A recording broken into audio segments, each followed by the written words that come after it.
This is Autoline Daily, the show dedicated to enthusiasts of the global automotive industry. The business outlook for Stellantis in Europe is really looking grim. Yesterday, we reported that it was shutting down one of its assembly plants in France for a couple of weeks due to weak demand.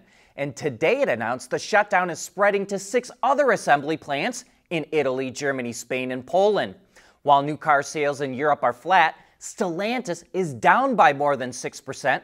At the same time, Chinese automakers are making significant gains. And that means Stellantis has a growing problem of overcapacity. And speaking of overcapacity, it looks like automakers in North America are starting to get their act together. Auto analyst John Murphy with Hague Partners points out that overcapacity has come down significantly from a decade ago. As you can see in this chart, the blue and gray columns show capacity, while the red lines show capacity utilization. At the far right of the chart, you can see that by 2027, North American automakers have capacity and utilization in balance.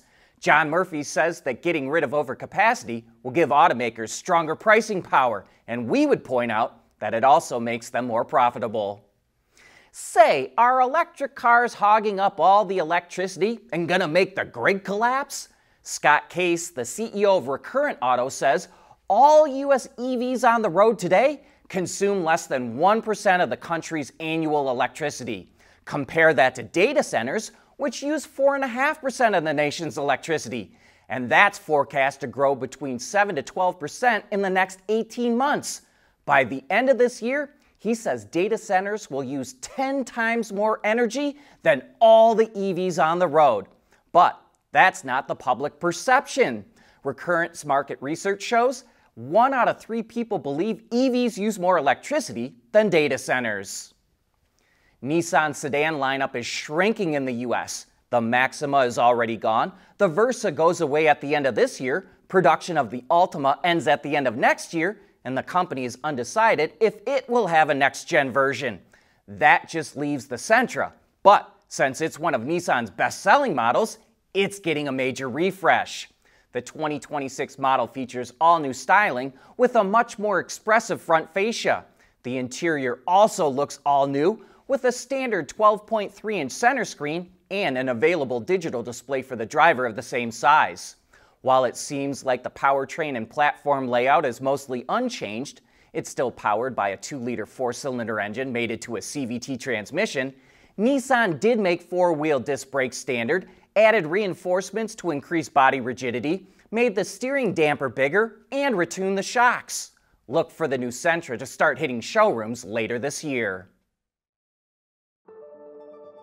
At CSP, we work with OEM engineers across the country on their journeys to lighter, safer, and more eco-friendly vehicles. Learn more at thecsp.com. Mercedes-Benz is growing its ties with Chinese companies to improve its software capabilities. It plans to take a minority stake in autonomous driving company that's abbreviated CQT, which is backed by Chinese automaker Geely. There aren't many other details about the deal, but it could be announced as soon as this week. Mercedes is also expanding a partnership with ByteDance, which owns TikTok. The automaker is integrating its AI technologies into its products and business operations in China. The all-new CLA, which launches this fall, will be the first Mercedes model equipped with ByteDance's AI. And speaking of Mercedes and technology, the automaker's chief technology officer, Markus Schäfer, is retiring in December after more than 30 years with the company. Replacing Schäfer is Jörg Burzer, who is currently Mercedes' head of production, quality, and supply chain. Ford is consolidating its sales and service network in China. The automaker announced it's establishing a wholly owned subsidiary that will be responsible for managing the marketing, sales, and services for Ford passenger vehicles in China. Ford's joint venture with Changan used to operate its sales and services, but the new subsidiary will give Ford direct control of its sales efforts in China. China wants to crack down on retractable door handles because of all the failures and safety issues that they create. So now the country's Ministry of Industry and Information Technology has drafted a set of rules and is looking for feedback from the public. Those rules would include every outside handle providing enough space for someone's hand, every door except for the trunk featuring a mechanical release, and outside doors opening without tools even when there's no power. And then there's similar rules for the inside doors and where the mechanical releases can be placed. China is taking the public's feedback until the latter part of November. Did you know that you can watch and listen to Autoline daily in a variety of different languages? It's a service that YouTube offers. It doesn't have all the languages, but it sure has a lot. Just click on the gear icon to see the different settings. Scroll down to where it says Audio Settings and choose the language you want from the list. Are President Trump's tariffs helping the American auto industry grow? Not according to a report from the Detroit News. Automakers and part suppliers are now forking out about $6 billion a month in tariffs. Before the president announced his Liberation Day, that number was $1 billion. At the same time, U.S. automotive exports are down, mainly because most of them went to Canada and Mexico, and those markets are turning their backs on American-made cars and turning to Chinese ones instead. Analyst Warren Brown warns U.S. policy is essentially handing the Latin American market to Chinese automakers. So far, automakers in the U.S. have largely eaten the cost of the tariffs and not passed the cost on to consumers. But Patrick Anderson of the Anderson Economic Group says that starting now, the cost will become impossible for them to absorb. And that's a wrap for today's show. Thanks for making Autoline a part of your day.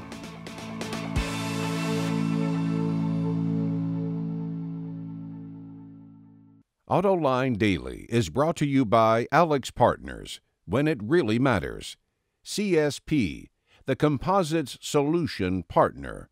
Intrepid Control Systems, over-the-air engineering, boost your game. And thanks to the following YouTube and Patreon members.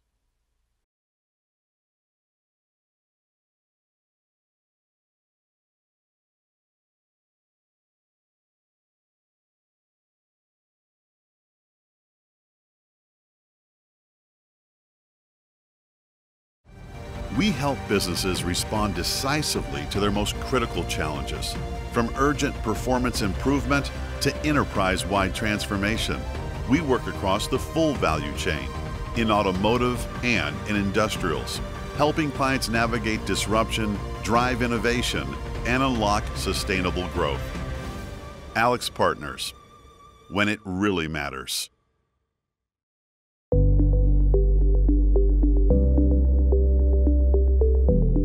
Developing today's vehicles, issues can happen in an instant. What good is knowing your problems without the data to solve them? Meet Wireless Neovi Cloud, your secure off-the-shelf solution, empowering real-time collaboration for quick resolution. With Wireless Neovi Cloud, your team can prevent issues before they can escalate. Driver communication data and remote diagnostics to analyze and resolve your problems using OTA, allowing your executives oversight throughout the process. Wireless Neovi Cloud, your vehicle update solution in production and on the road. Intrepid Control Systems, driven by your data.